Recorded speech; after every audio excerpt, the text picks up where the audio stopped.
ಗುಂಡಿಗಳ city ಎಂದೇ ಖ್ಯಾತಿ ಪಡೆದಿರುವ ಬೆಂಗಳೂರು ಸ್ಥಿತಿ ನೋಡಿ ಐಟಿ-ಬಿಟಿ ಕಂಪನಿಗಳು ಬೆಂಗಳೂರಿನ ಮೇಲೆ ವಿಶ್ವಾಸ ಕಳೆದುಕೊಂಡಿದ್ದಾರೆ ಅನ್ನೋದು ಗೊತ್ತಿರೋ ವಿಚಾರ. ಆದರೆ ಇದೀಗ ಸಿಲಿಕಾನ್ ಸಿಟಿಯ ಅವ್ಯವಸ್ಥೆಯಿಂದ ಬೆಂಗಳೂರಿಗೆ ಬಹುದೊಡ್ಡ ಲಾಸ್ ಆಗಿದೆ. ಹಾಗಾದರೆ ಆ ಲಾಸ್ ಏನು ಅಂತೀರಾ? ಇಲ್ಲಿದೆ ಅದರ ಕಂಪ್ಲೀಟ್ ಡೀಟೇಲ್ಸ್.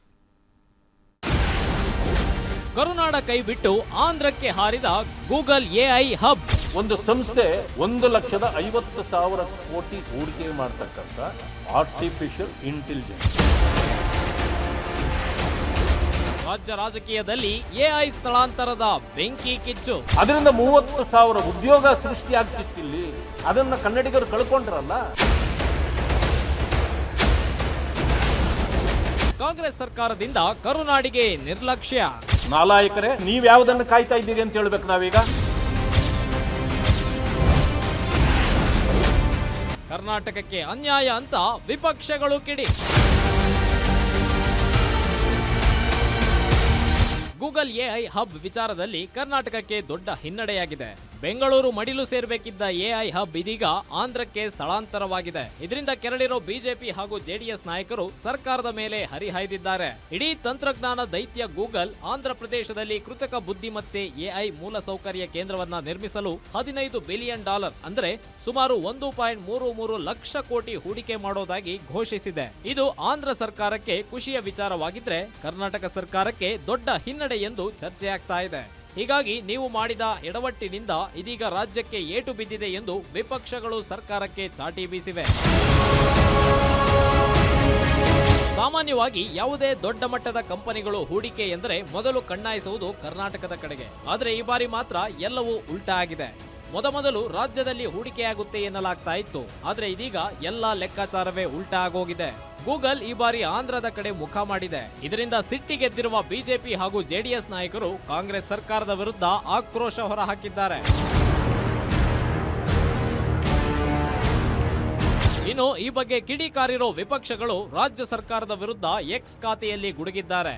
ವಿಶ್ವದ ಜನರನ್ನು ಸೆಳೆಯುತ್ತಿದ್ದ ಬೆಂಗಳೂರನ್ನ ಗುಂಡಿಗಳ ಬೆಂಗಳೂರು ಎಂಬ ಅಪಖ್ಯಾತಿ ಅಂಟಿಸಿರುವ ಈ ಸರ್ಕಾರದ ನಡೆಯಿಂದಾಗಿ ಹಾಗೂ ಬೆಂಗಳೂರು ಉಸ್ತುವಾರಿ ಹೊತ್ತ ಡಿಕೆ ಅವರ ಇಚ್ಛಾಶಕ್ತಿ ಹಾಗೂ ವೈಫಲ್ಯದ ಕಾರಣದಿಂದಾಗಿ ಕನ್ನಡಿಗರಿಗೆ ಸಿಗಬೇಕಿದ್ದ ಸಾವಿರಾರು ಉದ್ಯೋಗಗಳು ನೆರೆ ರಾಜ್ಯದ ಪಾಲಾಗುತ್ತಿದೆ ಎಂದು ವಿಜಯೇಂದ್ರ ಕುಟುಕಿದ್ದಾರೆ. ಇನ್ನು ಜೆಡಿಎಸ್ ಸಹ ಸರ್ಕಾರದ ವಿರುದ್ಧ ಕಿಡಿಕಾರಿದ್ದು ಹೋಗುವವರು ಹೋಗಲಿ ಎಂದು ಧಮಕಿ ಹಾಕುವ ಸಚಿವ ಡಿಕೆ ಹಾಗೂ ನಿಷ್ಪ್ರಯೋಜಕ ಮಂತ್ರಿ ಖರ್ಗೆಯ ವೈಫಲ್ಯ ಎಂದು ಆಕ್ರೋಶ ಹೊರಹಾಕಿದ್ದಾರೆ.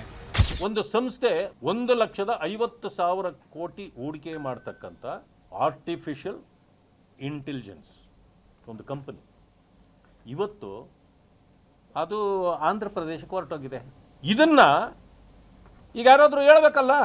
ಅದರಿಂದ 30,000 ಉದ್ಯೋಗ ಸೃಷ್ಟಿಯಾಗ್ತಿತ್ತಿಲ್ಲಿ. ಅದನ್ನ ಕನ್ನಡಿಗರು ಕಳ್ಕೊಂಡ್ರಲ್ಲ. ಮಾತಿಗೆ ಮಳೆ ಬಂದಿದ್ದಕ್ಕೂ ಪ್ರಧಾನಮಂತ್ರಿಗಳು ಕತ್ತೆ ಕಾಯ್ತಾರ, ಹೋಮ್ ಮಿನಿಸ್ಟರ್ ಕತ್ತೆ ಕಾಯ್ತಾರ ಅಂತ ಕೇಳ್ತಿದ್ದೀರಲ್ಲ. ನಾಲಾಯಕರೇ, ಯಾರು ಹೇಳಿದ್ರಿ? ಈಗ ನೀವೇನು ಕಾಯ್ತಾ ಇದ್ದೀರಿ? ನೀವು ಯಾವುದನ್ನು ಕಾಯ್ತಾ ಇದ್ದೀರಿ ಅಂತ ಹೇಳ್ಬೇಕು ನಾವೀಗ. ಇನ್ನು ಗೂಗಲ್ ಶಿಫ್ಟ್ ಬಗ್ಗೆ ಬೆಂಗಳೂರು ಉಸ್ತುವಾರಿ ಡಿಸಿಎಂ ಶಾಂತವಾಗಿ ಉತ್ತರ ಕೊಟ್ಟಿದ್ದಾರೆ. ಅವರು ಹೋಗ್ತೀನಿ ಅಂದ್ರೆ ನಾವು ಬೇಡ ಅಂತ ಹೇಳಕ್ಕಾಗುತ್ತಾ?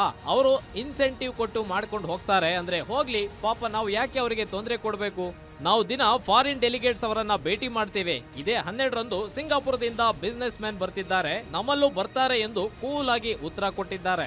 ಅವ್ರು ಹೋಗೋರ್ಗೆ ನಾವು ಬೇಡನಕ್ಕಾಗ್ತದೆ ಅಂದ್ರೆ ಅವ್ರೇನಾದ್ರು ಇನ್ಸೆಂಟಿವ್ ಕೊಟ್ಟು ಮಾಡ್ಕೊಂಡು ಹೋಗ್ತೀನಿ ಅಂದ್ರೆ ಅವ್ರು ಹೋಗ್ಲಿ, ಪಾಪ ನಾವ್ಯಾಕೆ ಅವ್ರಿಗೆ ತೊಂದರೆ ಮಾಡಬೇಕು? ಎಕ್ಸ್ಪೀರಿಯನ್ಸ್ ಆಗಲಿ ಬಿಡಿ, ಎಲ್ಲ ಕಡೆನೂ ಹೋಗಿ. ಒಟ್ಟಾರೆ ರಾಜ್ಯದಲ್ಲಿ ಇತ್ತೀಚಿನ ಮೂಲ ಸೌಕರ್ಯಗಳ ಬಗ್ಗೆ ಐಟಿ-ಬಿಟಿ ಅವರು ಕಿಡಿಕಾರ್ತಿದ್ದು, ಇದರ ಜೊತೆಗೆ ಇದೀಗ ಗೂಗಲ್ ದೈತ್ಯ ಸಹ ಇಲ್ಲಿಂದ ಕಾಲ್ಕಿತ್ತಿರೋ ವಿಚಾರದಿಂದ ಸರ್ಕಾರ ಟೀಕೆಗೆ ತುತ್ತಾಗಿದೆ. ಕವನ Shivanna, political bureau, guarantee news.